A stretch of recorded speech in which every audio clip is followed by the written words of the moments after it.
In the last few sessions, we've been looking at the 3 essential attributes of the leader worth following. Number 1 was knowledge or relevant competence. Number 2 was connection or relationship. And this involved who and what matters most in your life and in your work. In this session, we're going to look at the 3rd essential attribute of the leader worth following. So take a moment right now to download the worksheet for this session and follow along as we move through the session.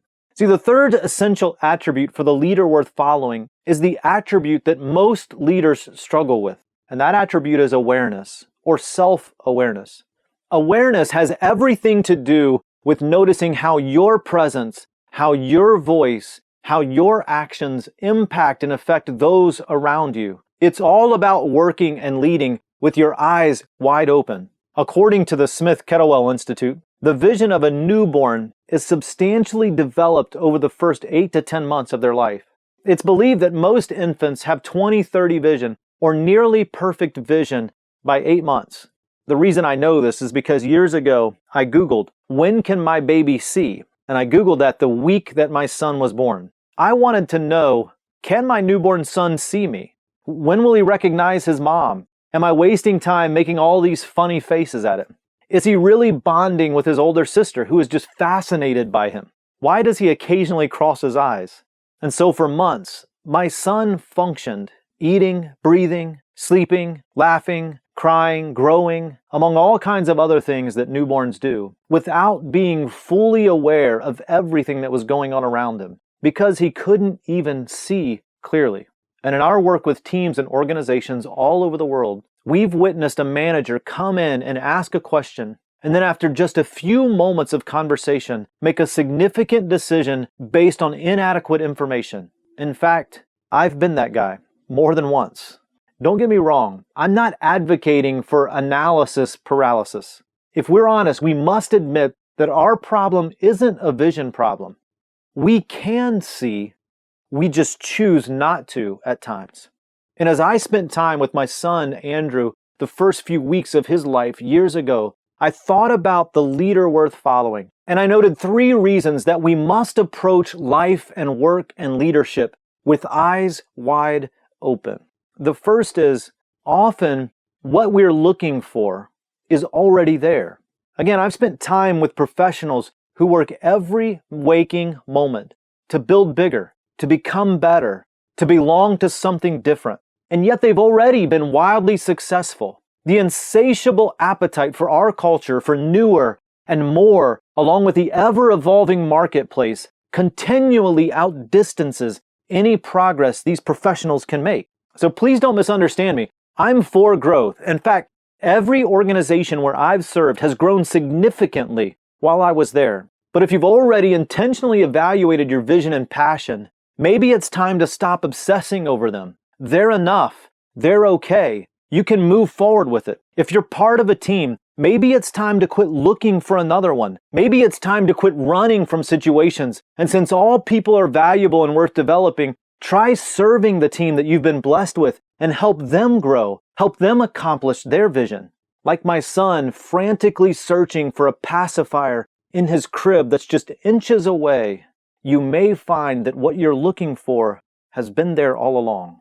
Number 2, everything we're working for can blind us to the treasures that are all around us. And so as leaders, we must work with our eyes wide open. More than once, I've cheated relationships and priorities that would have added significant value and brought greater fulfillment to my life and to my work because I was hurriedly working to improve my organization or my home or nonprofits with whom I was serving or my personal financial position. See, effective leaders understand contentment. They have a high value of appreciation for where they are and what brought them there. So we need to spend a few moments every day thinking about those things that are most important in our life and for which you and I can be thankful. To help us with this, we developed a number of tools and disciplines which dramatically have improved how we approach life and work and the leaders that we've been serving. And then number 3, if a leader is going to work with his eyes wide open, with her eyes wide open, we must understand that today is worth it too. Regardless of what you're working toward or how huge your vision is or how compelling your goals are, nothing is a worthy substitute for today's top priorities. There's no project, no deal, no organization is more important than investing in people and creating memorable moments today. To be honest, very few things that demand our attention are really all that important. Whatever you do, don't miss today because you're overly focused on tomorrow. Don't be a baby. Open your eyes. You'll find more clarity and more focus than you ever thought possible. See, the awareness tool is a foundational tool for the leader worth following. And the key question we ask to evaluate our awareness is, what is it like to be on the other side of me? What people experience on the other side of us is directly related to our natural tendencies and our natural wiring. Do you know how you're naturally wired? Your perspective, your personality, and the resulting tendencies. When we look to improve our relationships, the goal is not to change our natural wiring or our natural tendencies. That's a futile effort. We don't want to try to change who we are, to be more likable, to be different, to be somebody else. Our goal is not to change our natural tendencies.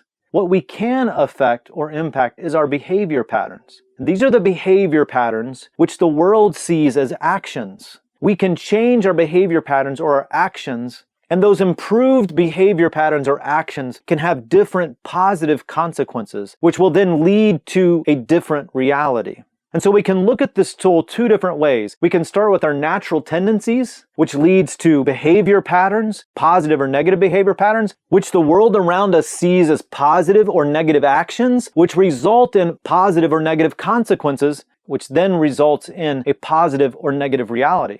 Or we can look at it the opposite way and look at our reality and say, hey, is this a positive reality or a negative reality? Is my current situation the current situation that I want to be in, or do I want it to be different? And we can back into, okay, what are the consequences? What were the actions? What are my behavior patterns? And how does that come out of my natural tendencies? I remember years ago, the first time I ever really used this tool to help me with something in my life. For several years, our daughter had been playing competitive soccer. And the higher and higher levels that she went, the more passionate I became at her games. And I would stand there on the sidelines wanting to be a good parent. I knew that you weren't supposed to yell at the refs and that you definitely weren't supposed to yell at the players and call things out, and that the coaches wanted to do the coaching on the field. They didn't need the parents to do that. But I would find myself standing there trying to hold the words back and trying to hold my passion back. One day we were driving in the car, and for whatever reason, my wife was driving this day, and I drew this tool on my pad that I had laying there in my lap.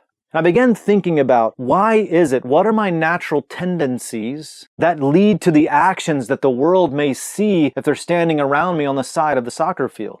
Well, my natural tendency is that my personality wants to win. My personality is competitive. And while there's nothing wrong with that natural tendency, my behavior patterns could have negative consequences and lead to a reality that I didn't want. And so I decided I'm going to change my behavior patterns. I'm not going to be less competitive. I'm not going to change my natural tendencies. I don't want to change my personality or my perspective. I want to change the behavior patterns so that I can use my influence in the way that I want to use it, not in a negative way. At Guidestone, we use a couple of proven assessments to help leaders with awareness.